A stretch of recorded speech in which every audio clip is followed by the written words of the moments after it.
हाय दोस्तों, आज की वीडियो में हम लोग रिव्यू करने वाले हैं जीपास की तरफ से रोटी मेकर या आप चपाती मेकर भी इसे कह सकते हैं। इसका मॉडल नंबर GCM5429 है।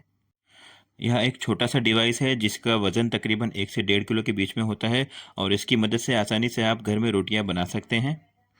दोस्तों, इस मशीन के अंदर 8 इंच की नॉन स्टिक कोटेड प्लेट होती है जिस पर आपकी रोटी बनती है।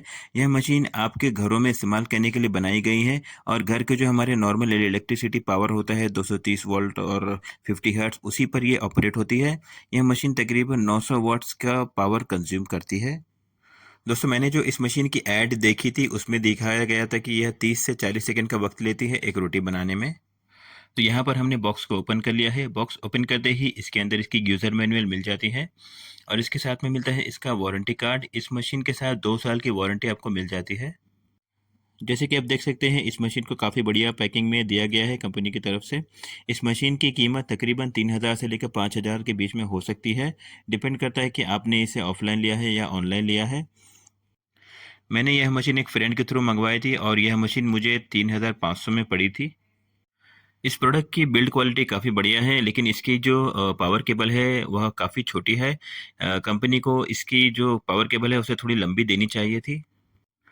दोस्तों, कभी भी आप इस तरीके के हीटिंग वाले डिवाइस लेते हैं, चाहे वो इस्त्री हो या इस तरीके के रोटी मेकर या कोई और चीज़ हो जिसमें भी हीटिंग होती हो, आप इस बात का ज़रूर ध्यान दीजिएगा कि उसका जो 3 पिन प्लग है उसमें फ्यूज़ डला हुआ हो।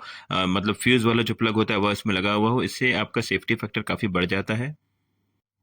तो चलिए अब इस मशीन को हम थोड़ा करीब से देखेंगे। यहाँ पर आप देख सकते हैं, इसमें 2 एलईडी लाइट्स दिखती हैं, ग्रीन एक रेड, और इसके अलावा इसमें एक नॉब दी गई है जिसकी मदद से आप इसके टेम्परेचर को कंट्रोल कर पाएंगे। यह direct plug and play device है। इसमें किसी तरीके की स्विच या बटन नहीं दी गई है, सिर्फ एक नॉब है जिसकी मदद से आप आपकी मशीन के टेम्परेचर को कंट्रोल कर पाते हैं। इसका जो प्लेट वाला हिस्सा है जिसमें आपकी रोटी बनती है वह एक खास तरीके की नॉन स्टिक कोटिंग से कोट किया हुआ होता है, जिसकी वजह से आपकी जो रोटी है वह इस पे स्टिक नहीं होती है और जलने के भी खतरे उसमें कम हो जाते हैं। दोस्तों, अगर आप इस तरीके का कोई भी हीटिंग डिवाइस घर में यूज़ करते हैं तो आपको काफ़ी ध्यान रखना होगा। अगर आपके घर में बच्चे हैं या अगर आप हाउसवाइफ है, तो आप इस चीज़ को जब भी इस्तेमाल करें तो कोशिश करें कि इसे इस ऐसी जगह पे रखें जहाँ पर कोई भी बाय मिस्टेक इसे टच ना करे, क्योंकि फिर उसमें आपको खतरा हो सकता है। इस डिवाइस को इस्तेमाल करना काफ़ी सिंपल है, इसमें ज़्यादा पार्ट्स नहीं है जैसे कि आप देख सकते हैं। तो अब हम इस मशीन को इलेक्ट्रिसिटी से कनेक्ट करेंगे और देखेंगे किस तरीके से इसके सारे सिस्टम होते हैं। तो यहाँ पर हमने मशीन को इलेक्ट्रिसिटी से कनेक्ट कर दिया है।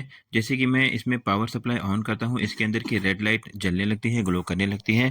तो इससे आपको पता चल जाएगा कि आपकी मशीन में पावर आने लग गया है और वह ऑन हो गई है। अब बारी आती है इसके टेम्परेचर को सेट करने की। यहाँ पर मैं इसके टेम्परेचर को मीडियम और हाई के बीच में रख रहा हूँ। हम यहाँ पर कुछ देर वेट करेंगे, तब तक इस मशीन का जो टेम्परेचर है वह सही लेवल में पहुँच जाएगा।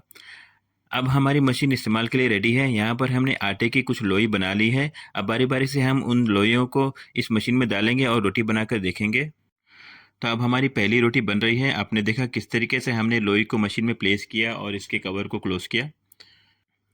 दोस्तों, हम भी इस मशीन को पहली बार ही इस्तेमाल कर रहे हैं, इसलिए हमें भी इसमें थोड़ा-सा एक्सपीरियंस लेने में वक़्त जाएगा। यहाँ पर आप देख सकते हैं, जो रोटी है उसे हमने हाथ से ही थोड़ा-सा घुमाया है और इसमें उबाल आने लगा है, रोटी थोड़ी-सी फूलने लगी है। अब हमने रोटी को पलटी करके दूसरी तरफ रख दिया और इसके ढक्कन को क्लोज़ किया है। अब देख सकते हैं, ढक्कन को क्लोज़ करते ही वह ढक्कन ऑटोमेटिक ऊपर आने लगता है, रोटी के अंदर जैसे एयर भरने लगती है उस हिसाब से। तो अब हम चलते हैं दूसरी रोटी की तरफ। यहाँ हमने दूसरी लोई जो है हमारी मशीन में डाल दी है। जैसे-जैसे आप इस मशीन को इस्तेमाल करते रहेंगे, आपका जो हैबिट है उसमें आती जाएगी और आप बढ़िया तरीके से इसका जो फ़ायदा है वह उठा पाएँगे।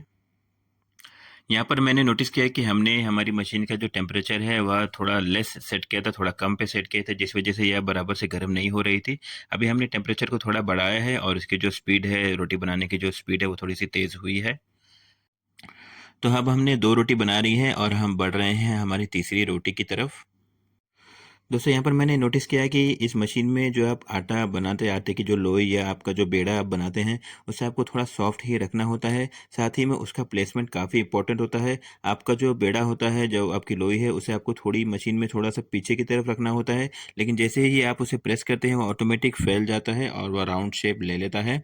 फिलहाल आप देख रहे होंगे हमारी रोटी एकदम राउंड नहीं आ रही है, लेकिन ये एक्सपीरियंस के साथ आपको ऑटोमेटिक इसमें समझ में आ जाएगा कैसे यह चलती है, कैसे ये काम करती है।